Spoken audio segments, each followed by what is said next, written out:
हम कहाँ थे? हम क्या थे?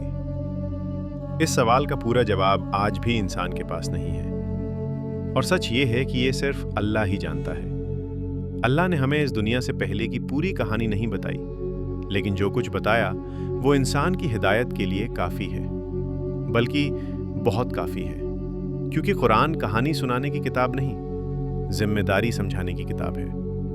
कुरान हमें बताता है कि इंसान की ज़िंदगी यूं ही नहीं है, ये एक अमानत का मामला है। अल्लाह फरमाता है कि उसने एक अमानत पेश की। ये अमानत आसमानों के सामने रखी गई, ज़मीन के सामने रखी गई और पहाड़ों के सामने रखी गई। लेकिन कुरान कहता है कि ये सारी मखलूक इस अमानत को उठाने से पीछे हट गई। क्यों? क्योंकि उन्होंने इस जिम्मेदारी की भारी कीमत को समझ लिया।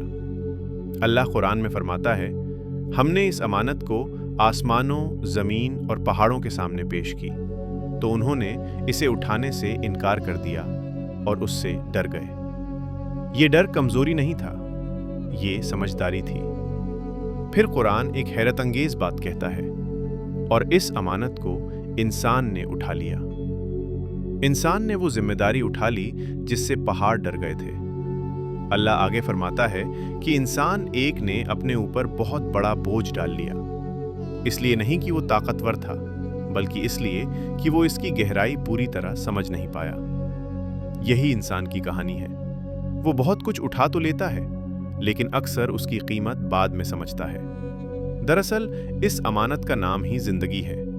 सोचने की ताकत, चुनने की आज़ादी, अच्छाई और बुराई में फ़र्क और फिर उस फ़र्क पर खुद फैसला करने की क्षमता, यही अमानत है।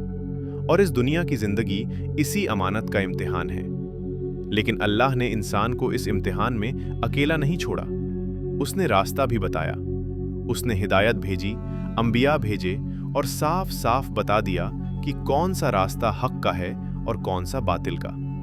कुरान का काम इंसान से फैसला छीनना नहीं, बल्कि फैसले के लायक बनाना है।